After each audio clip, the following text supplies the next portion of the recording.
Ah, ce péché originel. Avouons qu'il a mis du désordre dans la création.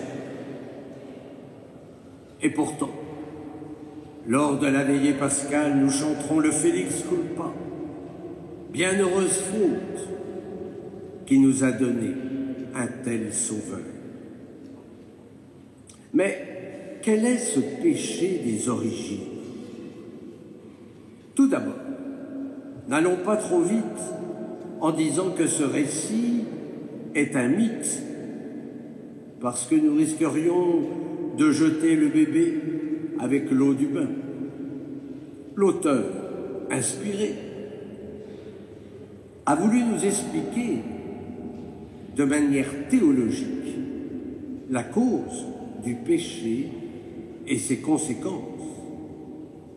Et quel est ce péché? Eh bien, ce péché s'appuie sur un mensonge, celui du diable. Et quel est ce mensonge? Nous pouvons devenir comme Dieu par nos propres forces. C'est le péché d'orgueil qui consiste à évacuer Dieu, à prendre sa place et à jouer à l'apprenti sorcier. Or, dans le projet de Dieu, nous avons été créés pour devenir comme lui, puisque nous sommes créés à son image et à sa ressemblance. Mais il y avait une condition: dépendre de lui, en vivant l'obéissance d'amour, qui n'est pas une obéissance servile.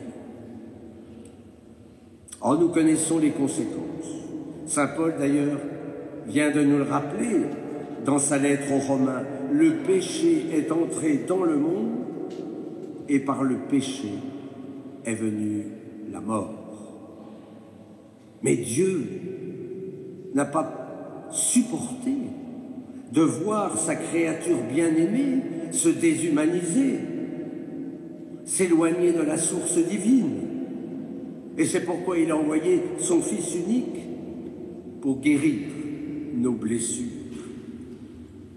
De même que par la désobéissance d'un seul être humain, la multitude a été rendue pécheresse, de même par l'obéissance d'un seul, la multitude sera-t-elle rendue juste, nous dit encore saint Paul. Par les grâces du baptême, nous n'avons plus ce péché des origines. C'est vrai, il nous reste quand même quelques traces que nous appelons les tendances, les blessures, les fragilités, l'égoïsme, l'orgueil. Mais plus nous nous approchons de Dieu, plus nous excitons le diable. Tous nous vivons des combats spirituels. En ce premier dimanche de Carême, l'Évangile nous présente les tentations du Christ. Dieu merci, nos tentations sont d'un autre ordre. Ici, ce sont les tentations que nous appelons messianiques. Si tu es le Fils de Dieu. C'est-à-dire que le diable veut pousser le Christ à désobéir à son Père. Ce Père qui sera toujours la source. Et comment le Fils repousse-t-il la tentation? Par la force de la parole de Dieu. Ce récit des tentations nous renvoie naturellement à nos propres tentations et peut nous aider peut-être à ne pas y succomber. Je vous rappelle que la tentation n'est pas le péché. Il est normal qu'il y ait des tentations, si toutefois nous choisissons le camp de Dieu. La tentation, je vous l'ai dit, repose toujours sur un mensonge. Ce mensonge brouille le bien et le mal. Oh, mon père, tout le monde le fait. Oh, c'est pas si grave finalement. Puis qu'est-ce que vous voulez? Il faut vivre un peu avec son temps. Alors il s'agit d'être plus rusé que le diable. Donc il faut discerner le début de la tentation.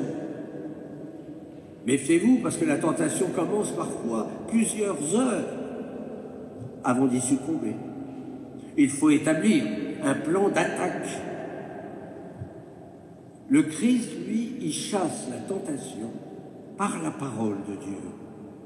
Nous pouvons la chasser aussi par la parole, par la prière, en ne jouant pas naturellement avec le feu. Aide-toi, le ciel t'aidera. En tout cas, nous le disons chaque jour dans le Notre Père. Ne nous laisse pas entrer en tentation. Nouvelle traduction est bien meilleure que nous ne soumets pas à la tentation. Parce que Dieu ne tente pas. Seul le démon tente. En revanche, Dieu peut nous mettre à l'épreuve pour faire grandir notre foi. Dieu intervient donc avant le début de la tentation. Et comment? Mais en nous donnant la force pour le combat. N'oublions pas que le Christ est vainqueur de toute tentation, qu'il est avec nous, en nous. En vivant les tentations, le Christ a vaincu le prince de ce monde. Comment?